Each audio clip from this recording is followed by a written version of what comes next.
good people? Welcome to Growing Up Lowcountry. I'm Liz. I'm Danny, and this is episode number 2. We're back at it. So, summer's on its way out. So, how you feeling about fall? That's my favorite. Yes. Bring it. The Yes. football, the oysters. And you can take or leave that pumpkin stuff. I don't need that. I need the oysters. Every month it ends in the letter R. Mm-hmm. So, since we last recorded, what were some of the highlights in the life of Liz? Oh, man. Just this past weekend, a good friend of ours, a mutual friend of ours, Elizabeth Newsom, and I took our kids up to the Apple Festival in Hendersonville, North Carolina. Great people watching. And plenty of apples. Got you a little bushel over there. Thank you. Make you a pie. Oh, I love pie. A little apple butter. Took my grandma some apple butter. She was excited about that. Just rolling along. School started back. I got to say, I'm not crazy about being back in the grind of the school. And I don't even have to go, but I do feel like a little sorry for the kids having to get up and get after it. It was our turn to do it, and now it's their turn. So paying dues. Yeah, yes, indeed. I had a pretty eventful trip. I went to Cincinnati like 2 weeks ago just to take a little weekend getaway, and that was a lot of fun. Went to go see a Cincinnati Reds game, and it was just there for the day. This is my first time flying Breeze Airways, okay. And when I saw that they fly nonstop from Charleston to Cincinnati, I was like, okay, where do I sign up? And it was pretty cheap rates. Yes. They get the seal of approval for me, and hit up the art museum there. That was, oh my God, I was super impressed with their museum. It was just sensory overload in the best way possible.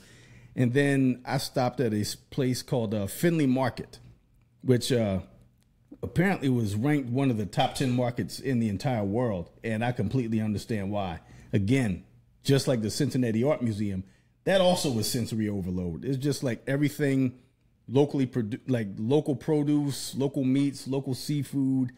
They got like, you can order breakfast there. I mean, it's just so many, like vendors as far as the eye can see. And whenever you walk outside in the back, they have an outdoor dining area, and then there's live entertainment.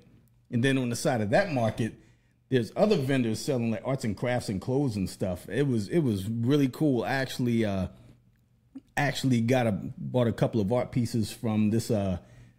I can't remember. This is Kevin something art. I'm sorry. Forgive my brain. Just blame my head, not my heart. We can put it in a link. Yep, we can do that. See, look at that. Technology. 2 brains better than one. And I bought it. His specialty is color pencil, like portraits. And I got a Bill Murray and a Larry David. Oh, man. So I can't wait to hang those up in the spaceship. That's what we get. And then I also have a trip to Pittsburgh lined up for this coming weekend, and I'm looking forward to that.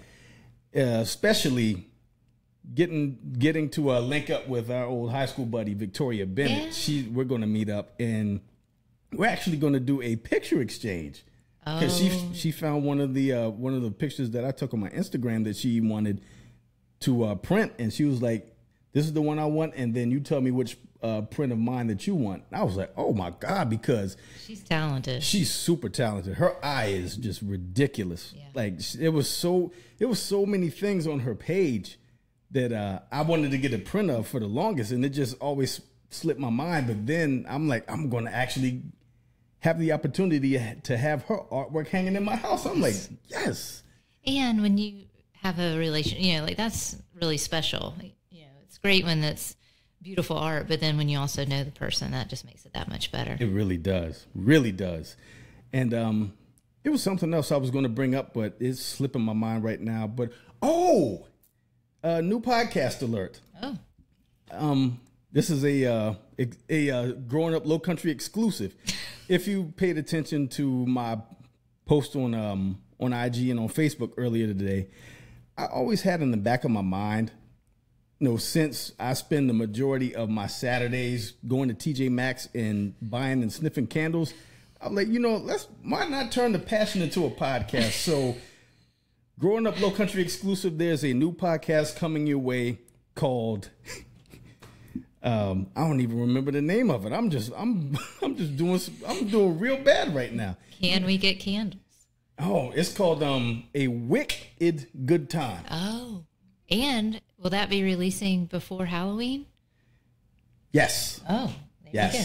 Love a theme. Yes. So basically, the premise of that podcast is I'm just gonna go buy candles, like scent unseen, or scent unsmelled, I should say, and it'll be like And I'm just throwing this out there. Maybe a candle company would want to just send you some candles. I mean, look, I'll take them if you offer them. I mean, that wouldn't be a terrible marketing move on their part.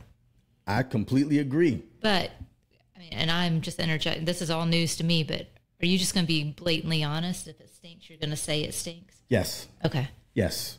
Heard it here first. Yes. No cut cards. I'm gonna walk in the store. I'm gonna look at the candle. If it gets my interest, I'm not going to smell it. I'm going to keep the lid on it. And when I get home, then we're going to do the big reveal. So you're going to get my opinion, and I'm going to smell it in real time for the first time on this podcast. So keep your ears and eyes peeled. I cannot wait to do this. This has been something that's been in the back of my mind for a very long time. And I mean, I got 3 podcasts already, so why not 4? Well, and I want you to protect yourself because, COVID's out there again. If you lose your sense of smell, then this whole gamut's over. See, again, that's... Start masking up, buddy. Yes, that's second brain. Yes. Listen, safety first. Also, I wanted to circle back. You said it was so much sensory overload in Cincinnati. We should call sensory natty. Ooh, I like that. That is free, people of Cincinnati, if y'all want to use that as your welcoming slogan, your logo. Put it on a T-shirt. Sensory natty. I like that. Just cut Liz a percentage. Yes, and 1 free candle, please. One. See, right place, right time. Yes. All right, so let's take it back to the grown up Lowcountry era. So there were a couple of ideas that we shot back and forth, and one of the biggest memories of my childhood, particularly in elementary school, was picture day. So do you have any picture day memories that stick to you? Well, in kindergarten, it was rough picture day because I had been riding my bike and I hit a sand patch and I went over the front of the handlebars, and the first thing to hit was my face. My poor granddad, he was watching me, and it was bad, and I got called all kinds of names, like the mummy. Like, I was all bandaged up. But they took the bandages off right in time for picture day, but still pretty black. Like the bruises around the eyes were still pretty bad. You had the shiner? I had 2 black eyes. Oh, no. My nose was pretty scuffed up still. Had hard angle bangs that I'd worked on myself. Nobody called DSS. That has been in print, and no one called DSS, and it's all right. That's funny. So how did you get your bang situation? Golly. Well, you just got to let it grow. And sometimes my mama did it to me herself. She thought that she could save a few bucks and just cut them at the kitchen table, and that never. I just gonna go a little higher right here. Ooh, I missed the spot here, and by the time it's done, you're up to your back of your forehead. So. Oh, she gave you the Ramona Quimby bangs. Yeah, my dad used to cut my hair too at a certain point, and it got to the point where my granddaddy was like, Ronnie, just take the boy to a barber. Did you have like the Flowbee kind where, the razor thing? Or you went scissors? It was like the Flowbee. Yeah. Okay. And I remember my biggest picture day moment was at Whitesville Elementary. It was either 2nd or 3rd grade. And for picture day, we get all dressed up and stuff. And we go like class by class. We all wait in line in the library, and we're waiting to get our picture taken. And I don't know if y'all did it at Berkeley Elementary, but whenever the photographer would take your picture, the next person he would call up, he would give him a nickname.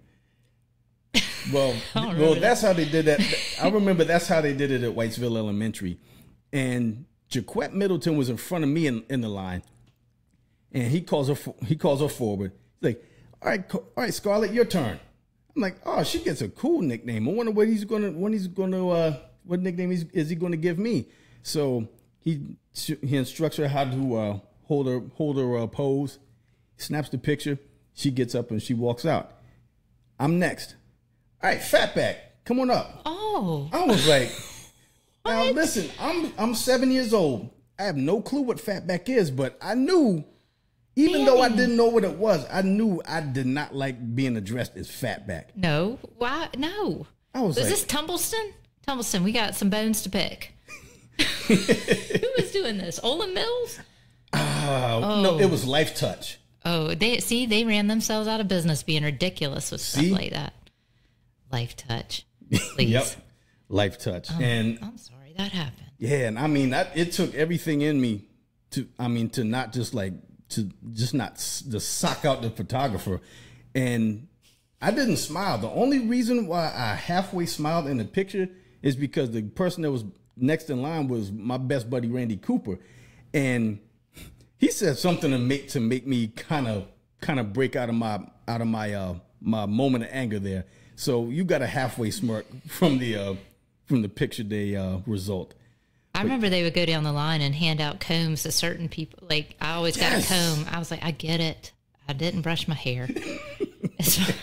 But do you want what I really look like or some idealized version that's fake? Because if I brush his hair, it's going to be a fake look. Man, that was my biggest picture day memory. So also keeping it elementary school, we also had field day at our respective elementary schools. So what were your biggest field day memories? We had Jelly Bean field day. Did y'all have that? No, what's that? I'm sorry you missed Jelly Bean field day. Everything had to do with jelly beans. And I don't like jelly beans to eat them, but they filled pools with jelly beans, and then you would like bob for stuff in jelly beans. You would count the jelly beans, try to throw a jelly bean in a jar from across the way. Really? And this thing went on all day long. Wow. Yeah. And I love jelly beans to this day. What's your favorite jelly bean flavor? Man, it was Sorry, have you played that game where they have the nasty jelly beans that are disgusting? Yes, the Jelly Belly ones. Yeah, my son and his cousins did that and threw up immediately. I do not recommend for around the Christmas table. Yeah, I had well, to answer your first question, my favorite jelly bean is the root beer flavored Jelly Belly. Mm-hmm. That's my A1 Jelly Belly flavor. But the disgusting Jelly Belly flavor, I had the earwax flavored one. Oh. And it tasted just like earwax. Why do you know what earwax tastes like? I was a curious child. Yeah, it was. Yeah, did a lot of unwise things in my youth. Okay, moving on. But I remember field day at Whitesville Elementary. That was an event. That was an all day thing, and you're so sweaty at the end. Yeah. Now, when you came in from a field day or even just a recess, I remember in fourth grade they would just crank up that AC and everybody would jockey to get right in front of the AC, but then it would just blow your nasty, like prepubescent body smell all over the classroom. Yeah. The good old days. Yeah, compounded with the smell of outside. And there's that essence just, and no ventilation, so it just makes the situation even worse. Yeah. But man, I remember field day, we had we used to do the sprints. And I remember I was one of the fastest people in my class, and then I remember two people. It was Rodney Smith and Lashea Simmons. Lashea smoked me in that sprint. Oh my God. I think she might have ended up getting second place behind Rodney Smith. I might have got like fourth or fifth. It was. Now, I want to know, Lashea, if you're listening, I want to know why you didn't continue this sprinting. We could have really, did she sprint in high school? No, she didn't. Lashea. But she had wheels. I could see that. Like I believe I raced her 2 more times after that, and she smoked me both times. I'm like, you know what? I give up. You win. she's always a delight. I was always in homeroom with her, Simmons and Scarborough, and we'd always have a good little chuckle. All the S's. I forgot our homerooms were in alphabetical order. Yeah. Man, so keeping it elementary school, there was a place in our hometown of Moncks Corner, South Carolina, where all the cool people would sit down and enjoy a delicious ribeye or hit up the salad bar. It was an institution by the name of Western Sizzlin. I don't even know if we still have Western Sizzlins around here anymore. It's a chain, right? It was, but Back in the day. I can't think of any that are still in existence. Yeah, well, I love that place so much. A yeast roll, and Marie Metters worked there. She did. And right. She'd sneak you extra yeast roll. She sure would. Thank you, class of 98. Thank you, Marie. And yeah, it was. You'd always see folks you know in there, obviously. Well, and then one time, this was in high school. Word to the wise, this was back when you would slather on baby oil and just sit out in the sun all day like you thought that was a good idea, and put some lemon juice in your hair so you'd be super cool. Don't do that, because I got sunburn and I was waiting in line to order my ribeye and passed out from a heat stroke. Oh, no. They had to haul me out of there. Are you serious? Yes. Wow. Super embarrassing. All right, so question. And I didn't get a yeast roll. Damn. All for naught. I know. So what was the purpose of the lemon juice in the hair? It lightens it up. And I didn't know that. Can give you blonde streaks, or just really dry it out and give you brittle, terrible hair. Which is my case. But yeah, Western Sizzlin. I remember when I was playing Dixie Youth Baseball, we would always have our end of the year award ceremonies at Western Sizzlin. They used to have a banquet room in the back. Oh, yeah. And the Rotary Club met there, too. Really? Mm-hmm. Wow. Man, we were rarefied air sharing the same space with the Rotary Club, man. That's all right. But I remember I used to always look forward to getting the steak and getting my trophy. And, you know, at that time, we were a well-done steak household. But then you learned. Yeah, my teammate was Carey Salisbury. You know, we all ordered steaks, and the server would ask you, how would you like your steak cooked? And he said medium. I'm like, you can do that? I was like, well done. That's just how. That's what our order of operations were at the time in the Foxworth household. I was like, I'll get mine medium too. You know, let's get dangerous. And that was a damn good steak. I saw the light. I'll tell you a cute story about that. So we were at a steakhouse. Ruthie was little, and they went around. How would you like your steak? Medium, medium. They got to her. She said large. Oh, that's good. She'd have eaten the whole thing, too. But, well, also at Western, so they had an excellent salad bar. Yes, they did. Now, what do you see on a salad bar and makes you sit up and say, now this is a quality salad bar? Oh, man, they had the cheese, they had croutons, they had just so many different salad dressings. I think it was the salad dressings were the thing that really sold it for me. They had artichoke hearts back in the 80s. I missed that. Listen, that was the first time I even heard about artichokes. I didn't know what that was. I tried it. It was good. What else we got anything else on Western Sizz? Their fried chicken is very underrated. I never got that. Yeah, because they had a buffet at one point, and I remember when I was working at Custom Paint and Body, we would go to Western Sizzlin, I think, every Monday for lunch. And that's when I realized that Marie was working there. And just like you said, she would hook me up with the extra rolls. And again, Marie, thank you. You know what? That might be the name of this episode. Thank you, Marie. But yeah, those were my biggest takeaways from Western Sizzlin. Mm-hmm. And keeping it local. Wait, there's something else about Western Sizz. Oh, how much does anyone know? How much did a steak and a salad and a potato run you back then? You have any idea? No clue. I never picked up. I don't know. The bill. Oh, and they used to have the little red plastic Coca-Cola cups too. Yeah. I still go on I would Amazon. love to know how much. Yeah, I went on Amazon to see if they sold them in bulk, and they do. I don't remember the price, but yeah, I'm gonna guess it was like $12.99 or $14.99, something in there where like you didn't go all the time. It was still special to go, but yeah, wasn't gonna break the bank. And you know what? I'm gonna call it audible. I'm gonna keep the theme of restaurants from back in the day.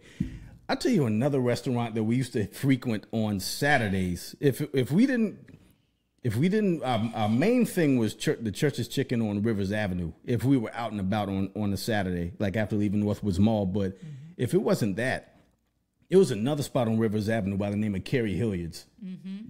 Oh my God, that was good eating. That's 843 barbecue. It's like a Korean barbecue place now. Yeah, you can cook on your table. Yeah, and I enjoy that place too. That place is really good. But man, so many memories. I think it was the red Coke, the plastic red Coke cups that just rejogged in my brain that they served those. They had those same cups at Carey Hilliards too. Yeah. But I remember. Go ahead. I was just at the ambiance when you walk into that place now, because it was a funeral parlor for a minute. Was it? Maybe just for a beat. But they had mirrors. It's like a house of mirrors in there. And you just see your reflection to infinity. Yeah. And then if you load up and you watch yourself walk back out. Yeah. And it's funny, they had the mirrors, and back then they had the vending machine that had the cigarettes in it too. Oh. That you just pull a handle and the pack of cigarettes will fall out. That's back when you could actually smoke in the restaurants. Man, that's the other thing I remember besides the seafood is just walking in and just seeing that cloud of smog inside. But they had sections, so it couldn't hit you in the non-smoking section because the smoke knew to stop. Well, don't go over on that side. In theory, I mean, we still walked out there smelling like Pall Malls sometimes, but the food was worth it. Yeah. But I remember I would always get the shrimp and scallops and the fries, and then one day my dad ordered the seafood platter, and he got the cheddar baked the cheddar twice baked potato, and I looked at that. And when they brought that, and they brought us food and placed it in front of them, and I didn't look at any of the seafood that was delicious and golden brown. My mind was fixed on that cheddar baked potato because they brought it out. It was sizzling. The cheese was still bubbling. They put a little dollop of butter in. I'm like, and I'm sitting here eating French fries. Like, what am I doing with my life? And ever since then, every time we went, I was like, I got to get the cheddar baked potato. But man, they're still in operation in Savannah. I think there's like 3 or 4 of them still in existence. Yeah, I think the last time I ate there was 2018, because my sister was living there briefly, and when I went to go visit her one weekend, it was like, you want to go to Carey Hilliards? Like, do I? Shit, let's go. And we had a good old time. But yeah, Carey Hilliards. Also, Quincy's. Oh yeah, they still have a Quincy's here and there. I think there's one Quincy's left that I'm aware of. It's in Florence. Okay. Right off of I-90, the exit it's the Highway 52 exit, right off of 95. They got a big sign that says Quincy's. I was like, oh, okay. Road trip. Yeah, right. Yes. So, keeping it Lowcountry, there was a big radio station in the Charleston area that was a big deal called Q107, and I remember I used to listen to that radio station all the time. My guy was Michael D. He was the main DJ. And one of the things I remember most about Q107 is how they stayed on during Hurricane Hugo. Mm-hmm. And I think once their signal went out, there was actually a radio station in Florida who, for reasons unbeknownst to me, they were able to pick up the signal in Q107 and continue to transmit the broadcast, because apparently Michael D broadcasted through the entire storm. But yeah, I remember that. I remember the prize giveaways, and like when you call in and they have the how many times can you say Q107, Q107, Q107. Oh man, and they played such an eclectic mix. I mean, they played the Fat Boys, they played the Outfield, they played Los Lobos. Man, I'll tell you, man. All over the map. Yeah, whenever La Bamba would come on, I'd be in the shower just singing at the top of my lungs. I didn't know what in the hell they were saying because it was in Spanish. But I was like, man, this song is jamming, and I'm singing along with it. But yeah, Q107 was a staple. And I remember whenever it went from Q107 to Bubba 107.5 and became a country station, and it took a little piece of my heart. But you didn't go along for the ride just to see where that led? I tried, but the trip was short. I gave it my best effort. Okay. But then another thing that happened, I don't think it actually this mythical figure was in the Lowcountry. I think it was actually based in the PD region up in Lee County, but it made the 6 o'clock news every so often. It was the myth known as the Lizard Man. You say it's a myth. I mean, well, I don't know. I'm not gonna write it off out of hand. Fair enough. But I have heard like when the economy's not doing so great and people are stressed, there tend to be more lizard man sightings, or there used to be. And this was pre everybody having a phone and a camera in their pocket. But every now and then somebody it was kind of Loch Ness Monster-ish / Bigfoot, that kind of thing. But they would see a lizard man up in the swamps. But it got down into like Berkeley County area because people would say they'd see it out towards Lebanon and places like that every now and then. Okay, I don't remember the. They'd interview people and like. Man, that lizard man really got around. I mean, yeah. Well, he's a lizard. He can go over land and water. I mean, that's a good point. And he's got 4 feet. So I mean, webbed at that. Webbed feet. I'm thinking that lizard. Now I feel like I should look that up, make sure that's true. But yeah, they got web feet, right? Yeah. You know what? Keeping on this, going back to this food thing, putting the car in reverse for a second. I will go back to the food topic at any time. Yes. There was another institution in Moncks Corner by the name of Red Robin. Well, the proper name was Branton's Red Robin. I never knew that. Yeah, and it wasn't like the Red Robin, the chain restaurant. This Red Robin was spelled with 2 D's. Yes. R-E-D-D. R-E-D-D Robin. Yeah. And I remember we would go there on Sundays, and ironically, we would get sundaes.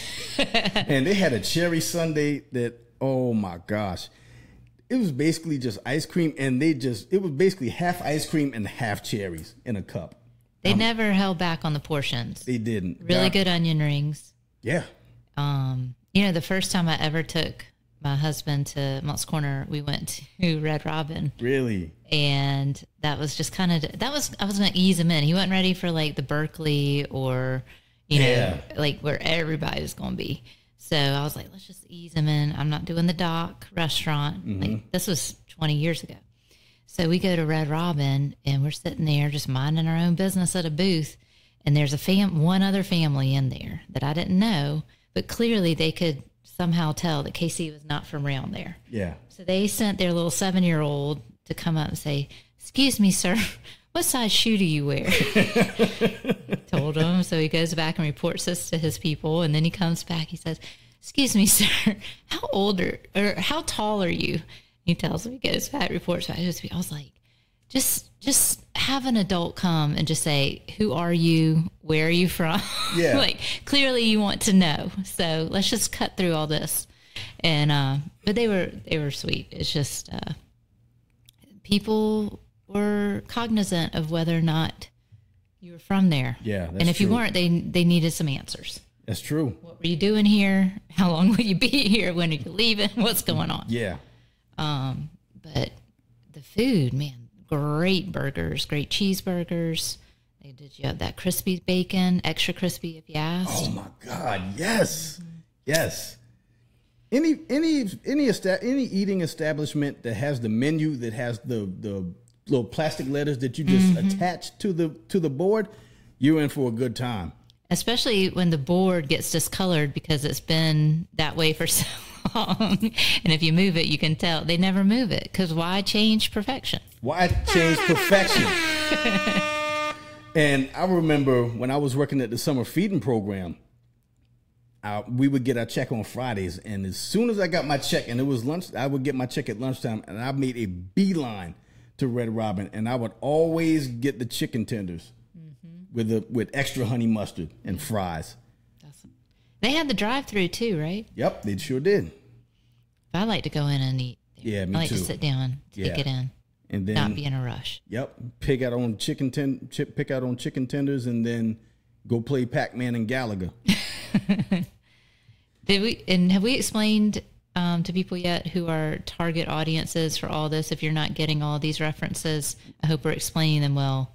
But I don't think we have. Who is our target?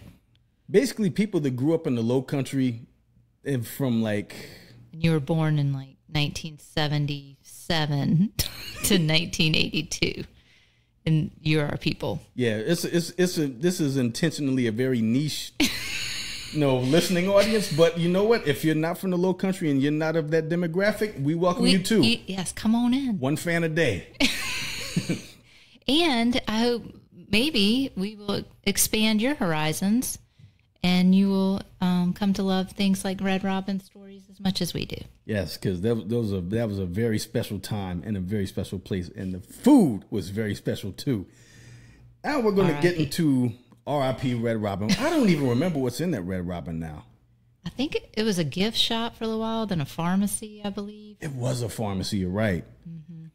Now we're going to talk about a couple of local celebrities, just to round up this episode. So the first one we're going to talk about is he's a legend on the streets of King, on downtown Charleston. If you run into him, more often than not, if he's not riding his bicycle, he is I wouldn't say grifting, but helping out local strangers and tourists by cracking their back, and conveniently cracking their back somewhere close to somewhere close to an ATM. This guy's name is Byron. Just one name. Like Cher. Yes. He's a big deal in downtown Charleston. So, I saw him a couple weeks ago. Really? I was driving through and saw him over on the sidewalk. He looked all right. I hope he's doing well. Me too. I was going to say, because you lived in downtown Charleston, so I'm fairly certain you have some Byron. Oh yeah, Byron stories. Well, Byron would every morning he knew my routine when I would have to get up to go to work, and so he'd come out and he'd be sitting on my leaning up against the hood of my Mazda 626, like my really old Mazda that nobody was interested in doing anything to. He'd say, I protected this thing all night, fought off so many people trying to break into your car. I was like, to break into it for what? Like my gym bag, or I don't understand. Okay, well, thank you, but give him $1. Appreciate your service. And he would offer to crack a back, but I never really went all the way in for the back cracking. But I know plenty of people who did on a regular basis, and I know people who they've been friends with Byron 30 years. Really? Yeah. I mean, Byron's been a fixture down there, and the thing that makes me nervous about so many folks coming in that don't know Byron, they don't understand that Byron means them no harm. Mm-hmm. He's just, again, an institution, and I would hate for something bad to happen to Byron because somebody didn't understand his motives. Yeah, that's a very good point. Man, I'm glad to see that he's still around. I would see him at the refuel store right there on the corner of King and Calhoun. I used to always see him parked out there whenever I walk out the store, and I'd see him and give him a pound, give him a bag of chips, chop it up with him for a little bit, and then we go our separate ways. But every time I've encountered him, it's always been just nothing but love. Mm-hmm. And Byron, God bless you. Hope you're doing well, buddy. Yes, you are a gentleman and a scholar. And then the last Lowcountry legend we're going to talk about today is, speaking of institutions, you know, if you didn't get your weather forecast from this guy, then the weather forecast wasn't worth a damn, as far as I'm concerned. Well, in the Foxworth household anyway. It was Mr. Charlie Hall, local weatherman for Channel 5, WCSC. And I remember what was the furniture company that he used to do the commercials for? Well, he would do like it was Southeastern Galleries. Oh, yeah. I remember that, and I just remember being so taken aback that his hair was like, basically his hair was as white as this sheet, and I just remember being so blown away. Like, that man has the whitest hair I've ever seen in my life. But he was so comforting. Yeah. Like, he'd be like, a tornado is bearing down on your home right now, but it's okay. Yes. Take shelter. Remain calm. You're like, okay, if you said remain calm, you said it so calmly, I'll just stay calm. Sounds good. Yeah, and meanwhile, I'm freaking out. As soon as I hear the word tornado, I'm running, making a beeline straight to my room and hiding under the covers. That's going to help. No, he and Debbie Chard, they had good shtick, I feel like. Yeah. And yeah, he was beloved. He really was. I think the one time that I was concerned was when Hurricane Hugo came, and just seeing that look of concern on his face, because it was just him and Bill Sharp in the studio. And I mean, Bill Sharp, he had already untied his tie, like his collar was loose, like he was just the professionalism. It was just like he had to take it down a notch, because he knew that this was a serious issue, and this was really like uncharted territory at the time.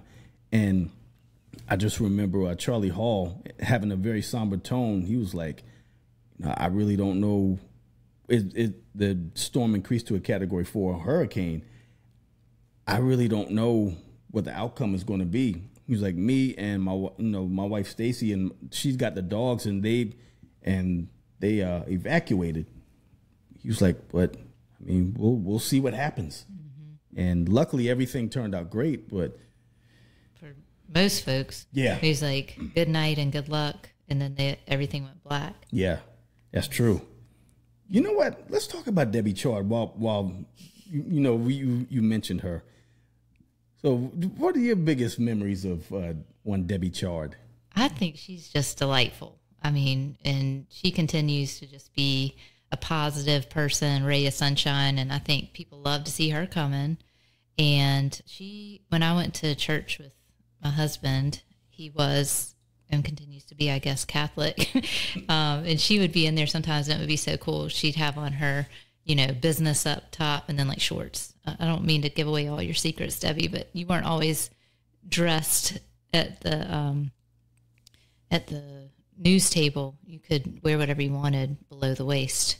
And I think that's such a neat perk of that job. Yeah. She'd be like, oh, it's in the garden or, whatever. And then go be on TV. And she looked great. Yeah, business up top, party down below. You got to respect it. I mean, she's put in enough years, she can do that. Yeah. I've never met her in person. I think you would love her. And yeah. I think y'all would get along swimmingly well. And you should have her on if she's... Debbie Chard, if you're listening, if you're watching, this is your formal invitation to be a guest on Growing Up Lowcountry with Liz and Danny. And you can wear whatever you want, top and bottom. No judgment. None whatsoever. So, this has been a great episode. So what was one of your biggest takeaways from this episode? Oh, goodness. Well, I could listen to you talk about steaks and Western Sizz all day. And what about you? Keeping it Western Sizzlin, I was not familiar with the lemon juice in the hair method until today. Danny, we're just getting started. We're going to learn so many things. You're going to teach me so much, and hopefully vice versa. And everybody will learn a little something each episode. Everybody will learn a little something in each episode. And thank y'all for listening. Make sure you download. Make sure you subscribe. Make sure you like. Make sure you tell a friend to tell a friend about Growing Up Low Country with Liz and Danny. Subscribe to my YouTube channel. You can find me at Danny Foxworth 843. Thank y'all for boosting the subscribers. I wanted to get to 200 subscribers, and I'm currently sitting at just a hair under 250 now. So thank y'all so much. Seriously, from the bottom of my heart. So make sure you subscribe to my channel, and there you can find video episodes of this podcast as well as my baseball podcast At the Plate with Danny Foxworth, and my other podcast, Since We Last Spoke with Danny Foxworth, and my upcoming podcast, A Wicked Good Time with Danny Foxworth, which is going to be strictly about candles, and that'll be coming to your ears and eyes soon. And for Liz and myself, this has been another episode of Growing Up Low Country with Liz and Danny. Until next time, y'all be good. See you next time.